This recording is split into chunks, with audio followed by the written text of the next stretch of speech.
Okay, this video is for Joe, just to better show and explain what I'm dealing with, because it's so hard to type that many words and make it make sense. So Joe's rudder video got me to thinking about why mine is so badly off. Trying to get the camera in the middle here to this direction. Pulling the servo toward pulling the surface toward itself, the servo, I'm not getting the same throw as I am over here. I could go quite a bit further. I can touch the elevator and then some to the right with it pushing, and that's only 112% throw, but to the left with it pulling at 150% in the radio, I'm lacking quite a bit, and I can feel that in the air, even though to the left is with the torque of the engine. I've tried the servo on both sides, and it is the same in relation to the servo on both sides, which is why I have the servo on the left side, so it helps pull with the torque of the engine instead of against it, because over here it did the opposite. I had less throw this way to the right. So the problem follows the servo, and when we go full deflection, of course I'm getting good. It has good geometry with the 1 3/4 inch arms, but I'm losing some torque. Obviously, I'd rather be 1.5 or less on the arm length. But proportionately, so that's not quite exactly the same. Proportionately, I can feel it and I can see it in the air. My stir is a little different with it not being perfectly linear,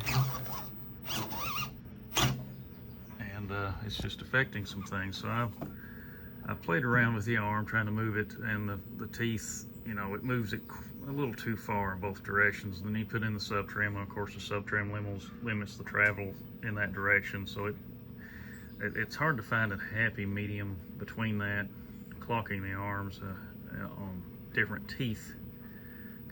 Joe, I noticed you do that, so I tried it, and it didn't really help. Of course, I moved the linkage also to help, but it moves it so far in one direction or the other that I still have to sub trim some, and so that didn't fix the problem.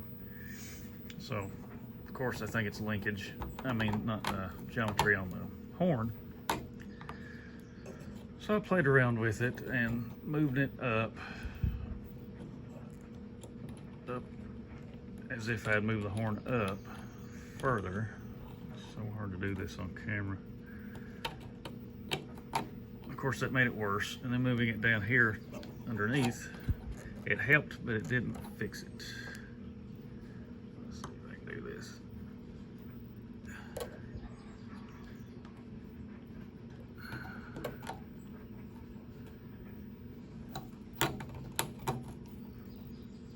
So when you made your video, you gave a great explanation of geometry. Of course, I understand it. I just don't understand how you come about to get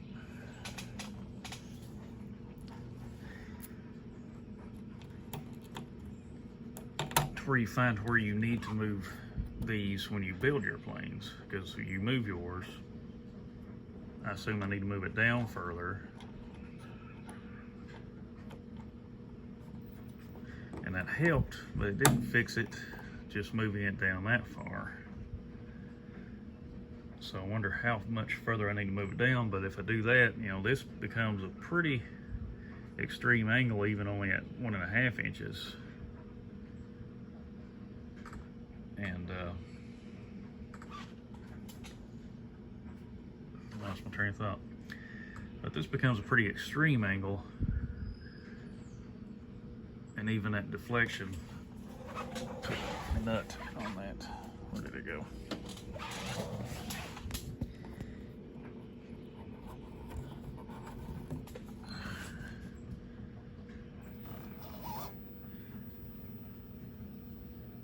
know, it's still,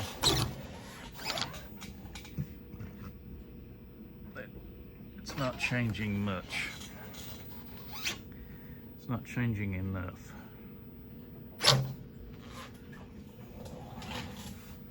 And if I'm only running one servo because this servo has enough torque for this, I'm not getting any blowback. That I can tell, even with that long arm. But, you know, if I were to run two servos, it would be worse because, of course, they'd be fighting each other. If I were to, I'd have to limit my travel to the right,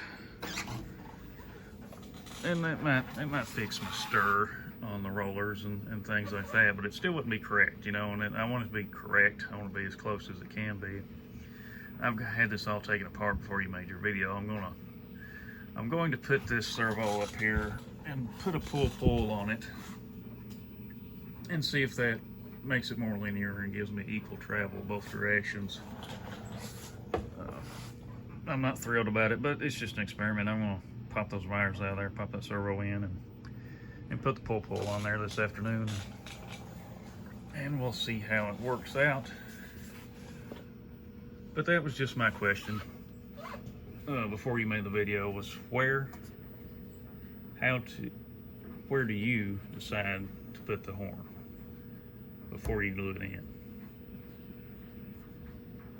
I guess I could just, you know, I don't want to ruin covering or anything, especially on a new build. This is an older airplane, obviously, but, you know, I could put a screw there and put the linkage on the screw and move the screw around where it needed to fall, and then put that there. But, you know, I don't really want to do that now that the airplane's already built. This is just how it came from the factory.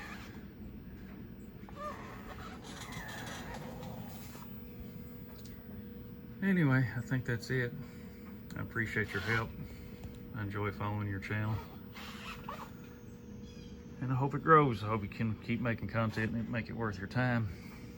So I know it's helping people, even people like me, like you've been in the hobby over 20 years. You know, there's some things we just do and don't think about until we try to start eking out every bit of performance out of these planes that we can. And then all the details need to be correct. And this one's driving me crazy. It's aggravating. You know, we both have ADHD. I mean, OCD a little bit, and I just don't like it. I don't like it when it's not correct. Kind of like that pitiful tail belt. It's going to get changed out soon. But I redid the geometry on the elevators.